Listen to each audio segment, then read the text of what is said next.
Hello and welcome to Right from the Kickoff with your host this week, Joe Wright, and joining me as always is my football partner in crime, William Bayliss. How you doing, Will? I'm very well, Joe. I know we missed last week, didn't we? But we're back with a bang, aren't we? Some big talking points this week, including Newcastle, isn't there? Yeah, there is, and obviously Man United as well. But we'll go on to that. They're kind of headlining the show this week. But we'll start with Newcastle. Let's talk about the game first of all. I watched this game on the Sunday. 3-2 Spurs in the end. Obviously, Newcastle took an early lead, and it looked like it was the bounce effect of the new owners. Obviously, we'll go into that afterwards. New owners. And then Spurs really took control of the game. Harry Kane got his first goal as well. Very intense, really what we'd kind of expect. Forget the owners for example. If you look at the two teams on current form, you'd probably expect Tottenham to beat Newcastle.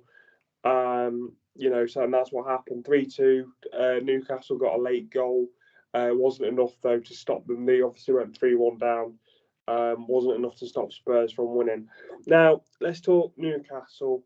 So, purely the match, obviously lost. Steve Bruce ended up losing his job. First of all, Will, what do you make of that? Steve Bruce losing his job. I mean, it was definitely going to come after the new owners were coming in, wasn't it? Really? Yeah, like you say, it was coming all this time, but over the course of the past 2 and a bit seasons he's been there, Newcastle have finished 12th and 13th. Now, for a team of Newcastle to finish in those positions with the players that they have, I think that's highly commendable, and I think he's been really harshly treated overall. And I think overall he's done a good job at Newcastle, and I think he's been really harshly treated by the media, by the fans, because like he was under Mike Ashley's ownership, and that told while he was been there. Newcastle fans hated him, first of all, because he used to be a Sunderland manager, blah blah blah. So that always put him on the back foot, really, didn't it? Yeah, But it did. I think overall treated. That's just my personal opinion. What do you think, Joe? Yeah, I agree. I think a lot of words are being banded out, buzzwords and stuff, like nice guy in football, harshly treated, like you say, mismanagement from Newcastle and Mike Ashley. I think the thing is, I think Newcastle are making the right decision with the newfound wealth. We know, obviously, again, we'll go on to this in a second, but we now know that Newcastle are going to be the richest club in the world. They are the richest club in the world, which means they're going to be competing with the likes of Liverpool, Man City, Man United in terms of the market that they shop in eventually. Not saying it's going to happen overnight, because it's not going to, because they've got to build up a squad and stuff. Now, I don't think Steve Bruce is the man to take them forward into that new era. I don't. But I agree with you wholeheartedly that he's done a terrific job with the resources that he's had at Newcastle. He's been the right man for them in the time of need, because, like you say, he's kept them up, finishing 12th and 13th, which for Newcastle and the squad they've got, forget about the fan base, because everyone talks about the fan base and how fantastic it is. Let's be honest, Newcastle have got a fantastic fan base, but that's because they're a one club city. But that's kind of me griping a little bit. But yeah, Newcastle, obviously they've done really well to be where they are in terms of the squad they've got and the funds that they've had. They brought in Joe Willock for 20 odd, 25 million odd, which again for kind of the Premier League isn't enough now. Everybody's spending more money. And I think Newcastle, with the new money, are looking to spend big in January, obviously. Be interesting to see what type of player they get in, though, won't it, Will? We've been talking about this. What type of players do you think Newcastle need to improve the squad, and how many new players do you think they need? It's a question that's been handed around. No, I mean, I know you're laughing, but it is a question. How many new players do you think they need to kind of be competing for, let's say, Europa League this season?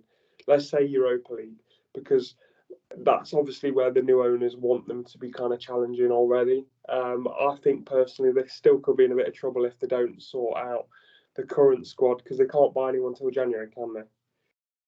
No, exactly. And one thing you bear in mind is that they can't just sign a whole squad in January, can't they? Unless they spend very little because of financial fair play. One thing with Mike Ashley, what would help them in this scenario is because they're making money year on year for the last 5, 6 seasons. So that will mean they'll have more scope to spend more in January and beyond. Because it's over the course of 2 or 3 years that the financial fair play is what they look back on. So I think that would help them in terms of what they need. Where do you start, really? I think that their best player, hands down, is St. Maximum. So if you're going forward, the one player you'd want to keep is him because he's your best player, arguably. Yeah, but So, to be honest, and this is going to shock you a little bit. You know, everyone's talking about Classic Maximum being the best player. Yeah, he is the best player for the Newcastle that's currently in place. Is St. Maximum going to be there in 5 years' time? I don't think so. But that's personally my opinion. You know, I think he's a very good player, and he's somebody that I'd have at Leicester. But that's exactly what I mean. You'd have him at Leicester, and he wouldn't make it into a United squad. He wouldn't make it into a Liverpool squad. Do you know what I mean? He's a good player, but he's not. He's their best player, but he's not kind of your top 4, top 5 player, is he? I don't yeah, think. for sure. No, but he's the best player ever had. So if you were going to keep one player, it would be him right now, wouldn't it? But Yeah, they definitely did an overhaul of the squad. Obviously, it will take some years to implement, but money doesn't always buy success. We've seen it in the past. Have a look at Everton, for example. Everton have got billionaire owners, but they're still not breaking into the top 4, are they? I mean, like we know, you need to be well run, not only just to have a lot of money. Because people have a lot of money, they don't know what to do with it. the only thing I will say to that, and I do agree with you, but when we're talking about billionaire owners, obviously you're talking about on the scale of Everton, you're talking about on the scale of Leicester, which is where Leicester and Everton are kind of sitting. But when we talk about billionaire, we're talking about 300 billion. We're not talking about kind of they're 10 times richer according to reports than the Man City owners. Yeah, So but they have that money, but they can't spend it. no, They're but still... this is what I'm saying. Well, right, is they've still got the resources to sign eventually an Mbappe. Yes, it's not going to happen this season. It's not going to happen next season. It's probably not even going to happen the season after that. But they've got the money to sign those players eventually. So realistically, yes, you're talking about financial fair play at the moment, and I get what you're saying. But when we're talking about comparing them to Everton aren't even in Newcastle's league in terms of how much money Newcastle now have. I understand what you're saying, but they can spend as much money as they physically can every window. As much as the Premier League will allow them, they can spend that much money. Do you know what I mean? So when we're talking about, yes, they've got to have the right structure in place, and I feel like they've got to work from the top down. I do agree with you on that one, but I do feel like the infrastructure of the money, when you compare them to the likes of Everton, I think it's a bit laughable, to be honest, because they're not on the same echelon in terms of how much money Newcastle now have to Everton. They're not in the same league. No. But we'll just kind of see what happens from there. That's not me disagreeing. That's just me kind of putting my point forward. Right, moving on. So Newcastle obviously lost. Tottenham, good win. Do you think it's a good win for Tottenham, just quickly? I think it is, and I know they've had a very mixed start to the season, but they're still sitting in 5th place, which for the teams around them, that's really commendable, to be fair. And we say that Tottenham have had a really bad start of the season. Man United are below them. You know what I mean? That's true. That's true. Moving on to United then, and obviously they faced my boys at the weekend. We did actually do predictions off air last week, and I didn't fancy. You actually fancied Leicester getting something out of the game more than I did because you put 1-1 for this prediction, I think. Yeah. Leicester winning 4-2. First of all, what a game! I mean, I don't know whether you caught the highlights of it, Will, or whatever, but it was just a maddening. Leicester were kind of on the front foot, could have been 2 or 3 up by half time. Man United's midfield was non-existent, which I will go onto in a minute because it's something that you keep talking about, which is bang on so far about Man United. So Leicester go. Greenwood takes the lead for them. Great goal. Tielemans replies with another absolute first-time hit, looping shot into the corner. It then kind of goes on. Leicester have a couple of chances. Tielemans hits the post. I think Vardy misses a couple of chances. Then we get the lead. Then a couple of minutes later, Rashford's through, and then what I can only describe is Rashford scores. Man United are back in the game 2-2 on 82 minutes, and literally no less than probably 55 seconds later, straight from the kickoff, Castagna gets the ball, cuts it inside to Perez. Castagna gets wiped out, plays the ball back to Vardy, goes into the back of the net, and then Leicester go and win the game with a tap in from Daka at the back post in the last 5 minutes. Right. As much as I want to spend this time talking about Leicester, let's just focus on Man U. Do you feel like Ollie's under pressure at this point? 100%. And I know we spoke about that that they won against Atalanta, but bearing in mind they were 2-0 down at half time, and that first half, frankly, was terrible. And we spoke about it before with Tottenham and Man United. People laugh at Tottenham for the start of the season, but they're still above Manchester United, and I think Ollie should be in serious trouble. I know I've banged on about it since the start of the season that Man United are basically doing it. Yeah, 100%. They have all the players around them. They've got very big name players who have big name, like big moment opportunities and goals. But that's what it is. I don't think they cohere as a team. Well, let's I don't talk think about Ollie has any philosophy, and I think Ollie out for me. Yeah, no, I agree, and I like to say I've got a friend who's a Man United fan who's very much in the same boat. He's been Ollie out for quite a while. But let's just talk about what the kind of your theory of them being a donut in terms of having no midfield. If you look at the 3 midfielders on Saturday of Leicester in Tielemans, Samir, and Maddison. Madison's been off the boil, but I will say the last couple of games, because Leicester won 4-3 in Europe the other night, which was another good win. It shows that Leicester is scoring, defensively not doing so great, but if you're winning games, it doesn't really matter, does it?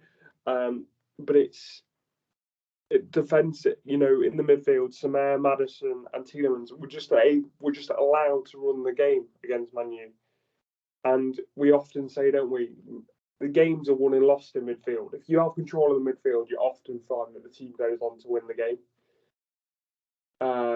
It's about those breaking, and Man U just couldn't live with Leicester on Saturday. And I think actually for our boys, I've been feeling quite down about Leicester, but I really do feel like the win on Saturday and then followed up by a win in Europe has kind of revitalised Leicester's seasons a bit. So there's that. But I think Man U, I think you're right. Ollie should be under pressure, and again, it's the carbon copy, isn't it, of what Ollie does. He has a couple of bad games, and then he gets a win, what seems like a really good win, which it does because they were 2-0 down, but they were 2-0 down because of the poor tactics. Yeah, and they were playing Atalanta. They're playing Liverpool at the weekend. If they play like it in the first half, it's going to be like 6-0 at half time, isn't it? All I'm going to say is Salah's going to be licking his lips, I think. Yeah. But we'll see what happens. Right, moving on. So, what's the next result we're going to be talking about, Will? Let's talk about that team, Liverpool again, and Salah beating Watford 5-0. What did you make of that one, Jay? I watched this game. I was at my girlfriend's, and as you know, my girlfriend's dad is a massive Liverpool fan, so we sat and watched the game. Liverpool just Watford couldn't live with Liverpool. I mean, the fact that it was only 5 kind of tells you the story. Salah could have had a couple. He scored another fantastic goal. I mean, it was a great goal. This one actually rivaled his goal that he scored against Man City, didn't it? It was that good. It was almost like a carbon copy, but it was a great goal. Flamino got a hat trick. You know, he said that he doesn't score enough, but when he does start scoring, he can get a fair few goals, can't he? But again, beautiful team play, just Liverpool all over them. I mean, at Watford, worried they've had a change of manager, obviously, in Claudio Ranieri. As much as I like Claudio, obviously, for everything he's done for Leicester, I can't see him being in the job past Christmas just because of how Watford operate, and obviously losing 5-0 to Liverpool, and they've got a tough run of games now. Yeah, that have. So I don't really fancy Watford in the slightest to do anything, and I think Claudio is going to be out of a job pretty soon. I know it sounds ridiculous, but even the way the pundits were talking about it, which I thought was really unfair, they were kind of blaming Claudio for a lot of the decisions and stuff. And I'm like, the guy's been in the job 2 days. What is he supposed to? He probably hasn't even trained with them properly. Yeah, what's he supposed to do with this Watford side against one of arguably the best teams in the league? Well, definitely one of the best teams in the league, arguably the best team in the league at the moment.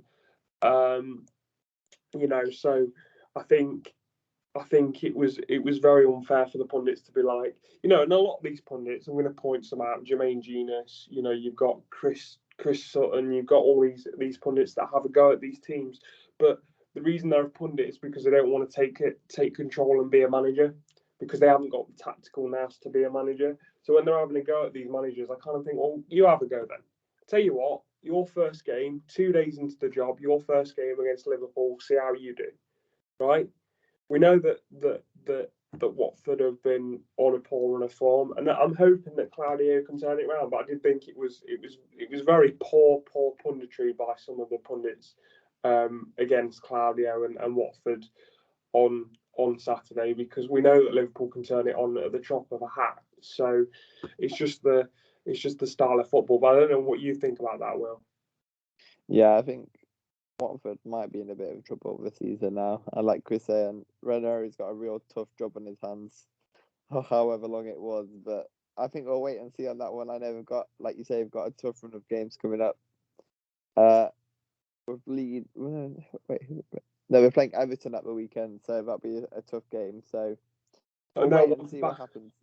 Moving on to Everton, then. I know this was a Sunday game, but moving on to Everton, now you've mentioned them, West Ham getting the win. What did you make of it? It just kind of shows what Everton, where they lack a little bit. They always seem to have a good couple of results, and then they have a result really where you need them to go on and win. And they you know, West Ham and Everton, you would look at and you go, right, those are two teams that could potentially be challenging for top 6 this season. Potentially, maybe scrape top 4 if a space becomes available. And Everton go and lose a key battle against West Ham. What did you make of it? And I think both teams are good teams this season. Let's be real. I think they're both finishing in the top half. West Ham now in 7th place, just behind Everton on equal goals, only 1 goal difference in it. So I think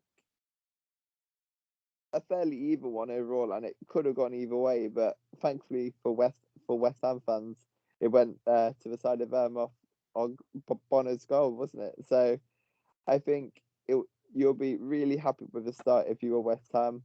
But Everton, I think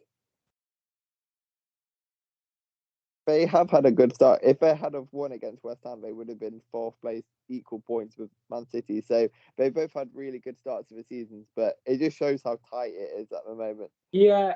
From 8th place to 1st, there's only 5 points in it, which is nothing, is there? Yeah, I think the issue being is, you know, we've got with Everton, and this is what I mean, as much as like you say, they could have won it, they need, if they want to be moving into that next level of team, because we know that where they're going to be sitting. You know, I put them finishing 5th, so you know, I'm not you know, dumbstruck by how Everton have started, but this is what I mean, is this was a key game for me to see if they could kind of push on, because you have to be beating teams like West Ham. It's no disrespect to West Ham, they're a great team, and it's very much the same for them. They've got to be beating teams like Everton. You know, you've got to be winning those 50-50 matches, and if you come out as the loser as those 50-50 matches, you kind of leave a few fans' head scratching, going, maybe we're not ready to make that push into the top four, because realistically, that's what West Ham and Everton have got to try and aspire to now, isn't it? That's what they've got to do. And to lose that game, it's a tough one to take, isn't it? Yeah, for sure. But I think top four for both teams probably be a bit out of reach. Although there is that fourth spot. I know Brighton they're at the moment, but Tottenham and United are looking at it all. So I think it'll be very interesting. I think, like you say, it will be something to fight for, isn't it? So yeah, we'll wait and see on that one. For sure. And I'm pretty sure there's a team that we've not mentioned yet in terms of, languishing at the bottom half table. I'm kind of thinking your Arsenal, maybe a Wolves, potentially a Leicester as well. That they could make a late run in late in the season to also challenge for top 4/top 6. So we're very early on in the season at the moment. Yeah, for sure. Speaking of Wolves, let's speak about them, because what a comeback this was. Honestly, Aston Villa were 2-0 up with 80 minutes on the clock, and then the final 10 minutes plus added time, Wolves came back. What a comeback this was. What did you make of it, Jay? Well, it's a funny one, because I was watching the results come in, and I was kind of this is kind of Leicester had just won at this point, so I was listening to Leicester on the radio actually on this particular game, and the results were coming in, and I was also watching on the TV, results coming in and stuff, and I'd seen the fact that Wolves had pegged back, and they went across the reporter and they said, right, this is going to be the last kick of the game.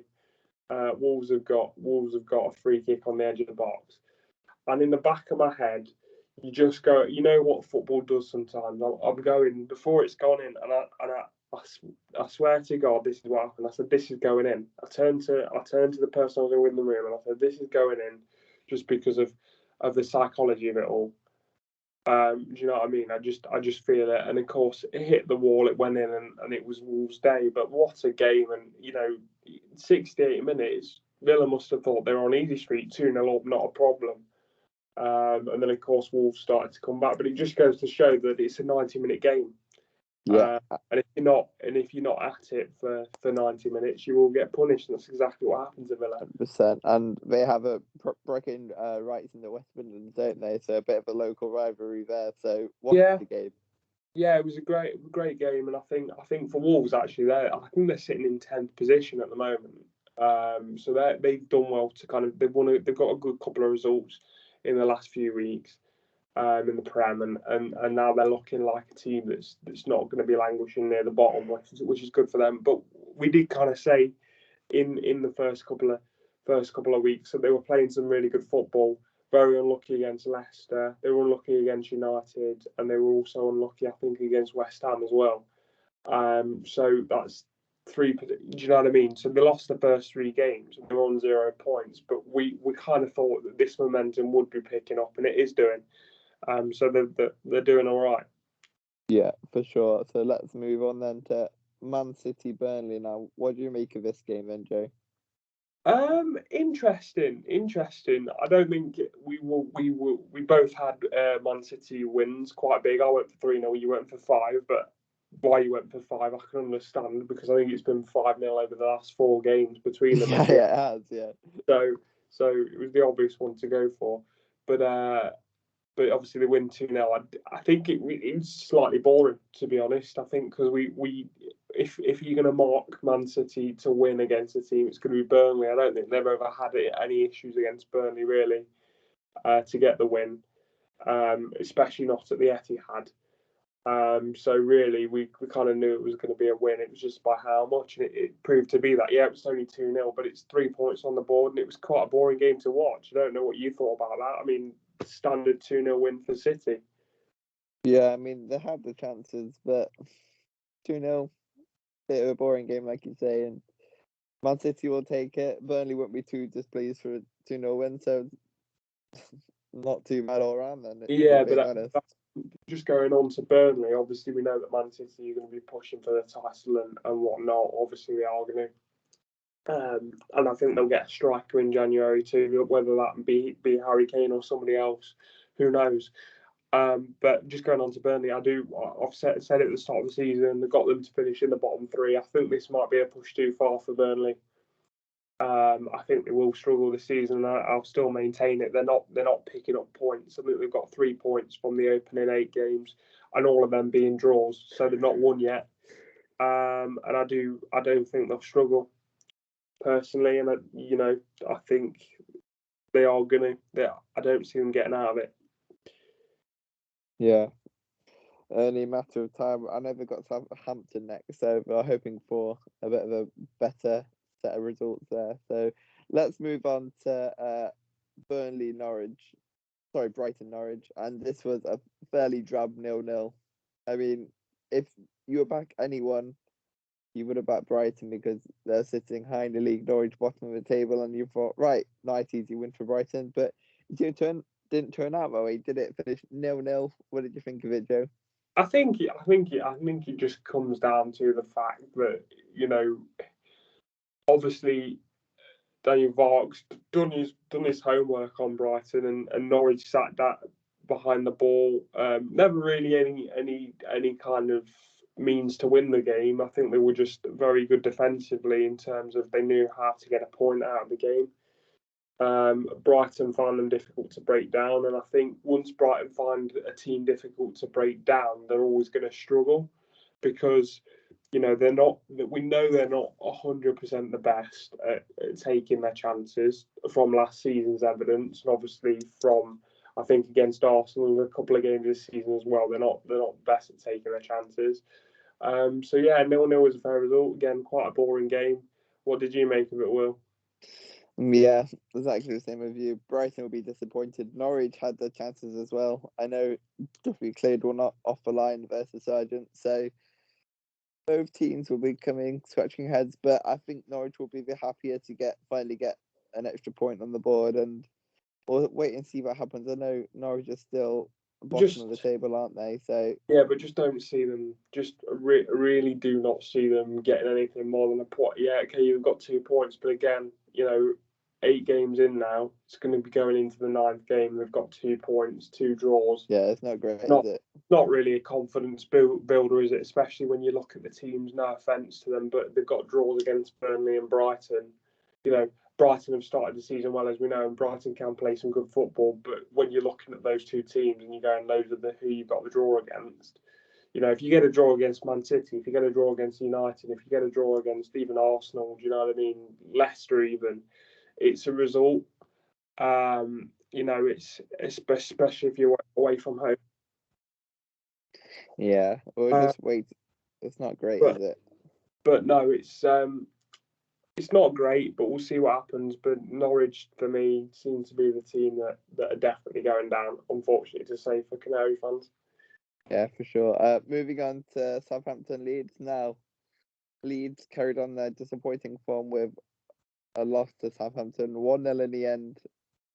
Would you say Leeds might be in a bit of trouble? I think so. It's surprising because I had them to finish 7th in the league. They still They're actually 17th, so yeah. Maybe it's a second season syndrome. They just don't seem to be at it as much. I actually think that Bielsa's mind's elsewhere. I think most fans know that it's his last season in charge. I think the way that he's kind of talked about it this season means that it's his last season in charge. I think that might be having an issue. They need to pull the finger out. Simple as. Because they are not. I've not really seen them this season where I've gone, yeah, they look good. They're yet to win a game, I believe. Leeds have won 1 game this season. Oh yeah, of course they have. Sorry, I excuse me, but yeah, they're not obviously playing with the same panache that we saw them last season.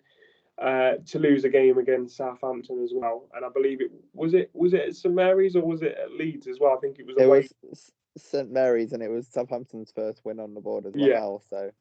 So I just feel like they need to get going. They're not really shining this season. And Bamford's gone missing slightly, which isn't great. The only player that I would say that looks like him old self a bit is Rafinha. I know he's scoring a fair few goals, but they're losing crucial games against teams that you would say that could possibly finish at the bottom half of the table. You know, you look at Southampton. I don't think they're going to be finishing any higher than 10th, and that's being kind of optimistic. So the fact that they're losing these games for me it's a big deal, and they're not picking up masses of wins at home either, are they? No, they're really not. It's a bit worrying for them. Yeah, I will be worried for both teams overall this season. Maybe a bit less for Southampton because they picked up their first win. But let's move on to Brentford, Chelsea now. Chelsea won this one 1-0, and I don't know how, because they weren't the better side the whole game, were they? I'll tell you how. I'll tell you how they won it, and that's one name and one name only, and that is Mendy. What a keeper he is! He made some great saves. You know, I mean, he was almost like a battering ram for them. You know, they were kind of just hitting it against the wall. But yeah, I mean, that's why you get in a keeper of his quality. I mean, the fact they only got him in for 22 million when they signed Kepa for 70 is kind of laughable, really. Yeah, literally. One thing I would say with Mendy is that they're going to miss him during the African Cup of Nations, which we'll touch upon another time. But Salah's going to be missing Mane, Mendy, and a whole host of other players. So yeah, well, just from a Leicester point of view, Daka, Iheanacho, and Ndidi as well. So there's going to be big misses for you boys as well. Yeah, it will be. But let's just hope that Nigeria and Zambia get knocked out early. That's all I'm saying. No offense, but yeah, I think you're right in the sense of you know they're gonna be big misses for those players, for those teams. Sorry, especially when you look at Salah. For Liverpool, I mean, he can't miss at the moment, can he? I honestly think he's got a good chance of eclipsing Vardy's record at this point. Yeah, it's not even a joke. Yeah. Well, it's 6, so he's still got another 6 to go if he wants to beat the record. But I wouldn't bet against him not scoring in every game he plays at the moment. Yeah, for sure. And that's the thing. I mean, he scored again in the Champions League as well. You know, he got a couple on against Atletico Madrid, so he's just a machine at the moment. But we'll see what happens. But yeah, we'll wait and see what happens. So moving on to the final game, Arsenal Crystal Palace. Now Arsenal went 1-0 up in this game through Aubameyang, and then Crystal Palace went 2-1 up, and we thought that might be it. But literally the last kick of the game, arguably, should Mike Dean blown the whistle before when it got cleared? Not for me to say, but Lacazette scored a last-minute equaliser. One thing what's slightly embarrassing is that Arsenal fans are celebrating like it's like the best result ever. And let's be real, they drew 2-2 to Crystal Palace. Is that a good result? At home, can I say? At home, they were you know, no, it's not a good result, and I think it was echoed by a lot of the fans that I saw on social media. It wasn't a good result. If you'd have said to an Arsenal fan, "Would you take a 2-2 draw?" They'd have said no.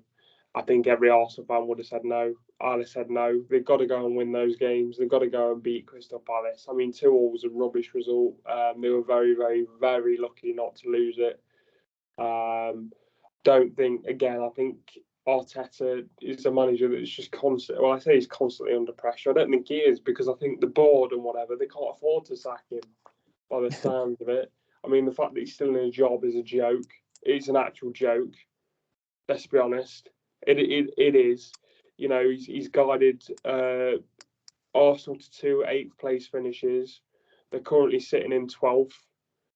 You know, getting a draw against Crystal Palace at home, and they're celebrating like they've won the Premier League. I mean, it's just embarrassing to be an Arsenal fan at the moment. I mean, I'm not a biggest Arsenal fan, as you know, but I just, you know, they're a big club by name, and that's it. I mean, it's embarrassing, isn't it? Well, let's be honest, it is. Yeah, it really is, and not great overall. But they were lucky, arguably, to get that point to Crystal Palace. But you have to feel sorry for Patrick Vieira. He thought he was going to guide a win against his former club, and you can tell he was truly gutted when that happened. Oh like, yeah, honestly. but do you know what was great to see? I wondered how he'd be reacting on the touchline, and you can definitely tell he's the Crystal Palace manager. He wanted Yeah. that. He wanted that win badly. When they scored, when they conceded the first goal, his reactions was what you wanted to see from your manager as a Crystal Palace fan. And to see his reaction when Arsenal did get the late equaliser was, as much as it was painful to watch, even from a neutral point of view, it was great to see him almost be like that as the players were that disappointed. He knows he's the Crystal Palace manager. He's got an affinity to Arsenal. That's great, but he played for them, but he's not managing them. And it was just really good to see the fact that he wasn't in awe of the situation. He was there as Crystal Palace manager, wanting a win against another team, and I thought that was brilliant to see, because I did want to see what his reaction was going to be. Yeah, 100%. And it was perfect from a Crystal Palace point of view. That's what you want. Yeah, and so speaking of going forward, let's speak about our predictions. Let's do some quick fire games, shall we? Okay. So okay, first this time. So I'm gonna say all the games, say my scoreline, and you just follow it with your scoreline. Okay. Fine. As well, Joe, you ready? Yeah, that's fine. Okay. Arsenal Villa. I've gone 1-1. I'm going 2-1 Villa. Oh, that'll be a good game. Chelsea Norwich. Chelsea Norwich. I'm going 2-0 Chelsea. They're missing Lukaku this weekend. Oh, they are, and Werner as well. Yeah. I've gone 4-0 Chelsea. Palace Newcastle. I've gone 2-2. I'm gonna go. Yeah, I'll go 2-2 as well. Yeah. I'll go 2-2 as well. Everton Watford. Everton Watford. What are you going for? I'm gonna let you go first. Everton Watford. I'll go 3. I'm gonna go 3-1 Everton. 3-1. I've gone 2-0 Everton. Leeds Wolves. Leeds Wolves. 2-1 Wolves. I've gone 1-0 Wolves. Southampton Burnley. I've gone 1-1. Southampton Burnley. I'm gonna go 2-1 Southampton. Like I said, I've gone 1-1. Brighton Man City. Brighton Man City. I'm gonna go 3. I'm gonna go 3-0 Man City. I've gone 3-1. Brentford Leicester. 3-1. Big one. Brentford Leicester. I've gone 1-1 this game. I'm going to join you with that one. I was going to back, but I think a 1-1 draw will be actually a good result at Brentford. Yeah, for sure. West Ham Spurs. West Ham Spurs. I'm going to go 2-1 West Ham. I've gone 3-1 Spurs, so it's our first real differ in there. And finally, Man United Liverpool. Man United Liverpool 3-0. I've gone Liverpool 4-0. So those will be some interesting games. So if you have, if anyone's listening have anything you'd like to add, any of your own scorelines, please comment them down below, and we'll compare and contrast that next week, shall we, Joe? Yeah, we should. Right, let's go on to the last section of the podcast. As always, Joe asks, Will tells. Right, all I'm going to say to you is, obviously, we talked about financial fair play a lot, and it's kind of within the same echelon as that with the new ownership of Newcastle. But is money ruining the game in terms of the influx of clubs? You look at Man City driving up the prices of players and stuff, but I'm purely just talking about this in terms of, is the fact that now, other clubs have got to compete with the likes of Newcastle and Man City. Is it ruining the game, and is it making it more difficult for your clubs, like your club, Nottingham Forest, to get into that, the elite club, so to speak? Because what I'm starting to find is clubs like Mansfield, who I follow quite regularly, as you know, I live in Mansfield, they're going to be struggling even more. It's being drip fed, the money. We talk about we talked about the Super League being a bad thing. Is this Newcastle takeover a bad thing, or is it a shining light for all of football? What's your opinion on it, Will? Well, that's a lot to digest within that question there, Joe. It's a very loaded question. I'm going to start off with the Premier League. Now, the Championship is it's just a real mess, the Championship, let's be real with. Parachute payments, teams coming up, trying to compete. Have a look at Derby County. They spent so much money to try and get to the Premier League. It's a massive gamble, and teams doing that. And Derby are just an example of when it doesn't pay off, when the gamble fails, basically. And now Derby are in so much trouble in terms of money as well. Have a look at Wrexham United. They're now being owned by Ryan Reynolds and Brian McAlelly. They signed the top goal scorer, or one of the top goal scorers of League One last season, from Cambridge United. Now, Cambridge United wanted to keep the player, but they couldn't compete with a conference side. And the real money can do. Like, this is a League One side, and they can't compete with a conference side with a bit more money. It's just crazy, isn't it? And going back to Newcastle, is it a good thing overall in the game? No, and I think it should be it's a very tough one, because are they sports washing to make them look better, the new Saudi Arabia owners? Potentially yes, because it makes the country look better in a country with lots of humanitarian and political issues. Is it going to make their country look better? For sure, without a doubt. Right, here's a question for you, Will, as well, just kind of going into this. What do you make of the fact that there was 19 Premier League clubs? We don't need to know who those 19 were, because obviously Newcastle was one of those Premier League clubs. Tried to block this move. What first of all, what do you make of the Super League clubs, and we all know who they are, trying to block this move? Is this just them getting scared, the fact that Newcastle are now going to be able to compete with them? Is that basically what that is? I think it's very hypocritical for them to say. Yeah. Let's take Man City, for example. Amanda Staveley, who now is a joint owner of Newcastle United, as we all know, she actually helped in the purchase of Man City. So she was directly involved in that. So for Man City to turn around and disagree with that, it's very hypocritical, isn't it, really? Let's be real. Yeah, but let's be honest. We all know what this is. It's 19 Premier League clubs, including my own, getting sour grapes because they now know that they can't compete with Newcastle on a money level. And that's sort of that this is. Just in my own take of it, because the way I look at it is with the Super League thing, and I wondered what you thought about this, Will, just quickly before we finish, is people have kind of, a lot of people I've seen online have kind of been likening this Newcastle thing to the Super League thing, and it's not the same. And I'll tell you why it's not the same, right? With the Super League issue, with the fact that they were trying to take over kind of English football, take teams away from English football and other teams across Europe, obviously Barcelona, Real Madrid, some Italian teams as well, and of the likes.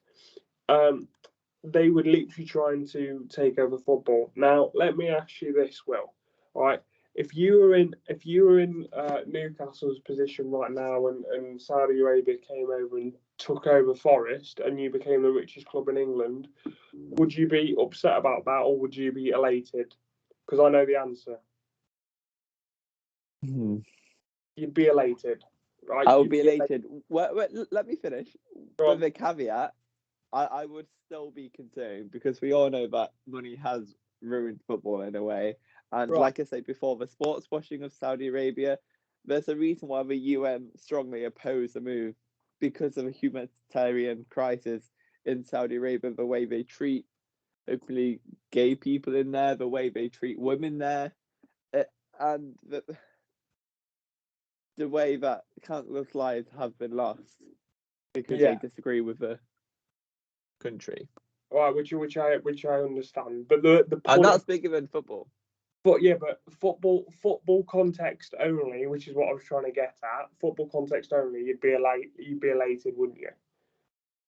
Up to a point.